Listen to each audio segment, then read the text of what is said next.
तो थॉर के storm breaker और सैंग-ची की टेन में कौन ज्यादा पावरफुल है? क्योंकि जैसे कि हमने थॉर के स्टॉर्म ब्रेकर की पावर्स को काफी अच्छे तरीके से देख लिया है और हमें Shang-Chi and the legend of 10 rings में हमें 10 रिंग्स की पावर्स को देखने को मिल चुका है। तो इसलिए आज इस वीडियो में हम बात करने वाले हैं कि आखिर इन दोनों ही वेपन में कौन ज्यादा पावरफुल है। तो इसलिए हम इनके ओरिजिन के बारे में बात कर लेते हैं। तो ये 10 रिंग्स सैंग-ची के पिता वैंग वू को एक पुराने खंडर में मिला था और जो कि यहाँ पे ब्रूस बैनर ये कहता है कि ये लगभग 1000 ईयर्स पुराना है और यहीं पर कैप्टन मार्वल भी कहते हैं कि उसने भी अपने एलियन सच में ऐसे पावरफुल वेपन को कभी नहीं देखा। और वांग भी इस वेपन को एक मल्टीवर्सल लेवल का बताता है। वही एक 10 रिंग्स की पावर्स की बात करें तो ये वेपन अपने यूजर के हिसाब से वर्क करता है, जो कि इसके यूजर अपने फाइट में करता है। 10 रिंग अपने यूजर को इमोर्टल बना सकता है और पावरफुल एनर्जी ब्लास्ट भी कर सकता है। तो इस 10 रिंग से जब वैंग वू ने एक शील्ड को बनाया था जिसको कोई भी तोड़ नहीं पाया था, ये अपने यूजर को फ्लाई करा सकता है और इस 10 रिंग को यूज करने के लिए काफी स्ट्रॉन्ग और मेंटली भी काफी स्ट्रॉन्ग होना चाहिए। 10 रिंग की मदद से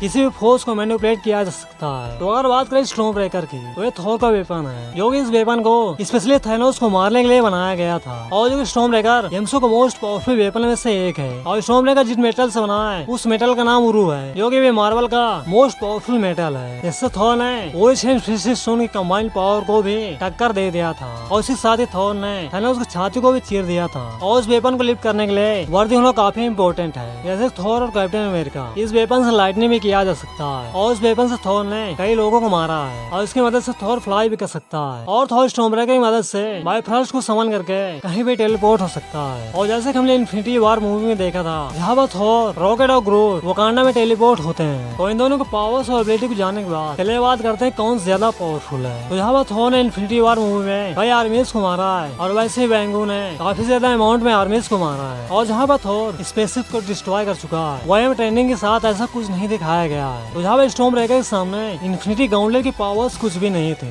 वही ट्रेनिंग अपने अपोनेंट को सिर्फ कुछ ही दूरी फेंक सकता है और हमें जितना ज्यादा स्टॉर्म ब्रेकर की पावर्स को दिखाया गया है उतना हमें ट्रेनिंग की पावर्स को नहीं दिखाया गया। तो इसलिए हम कह सकते हैं कि अब तक इस टाइम तक स्टॉर्म ब्रेकर ज्यादा पावरफुल है।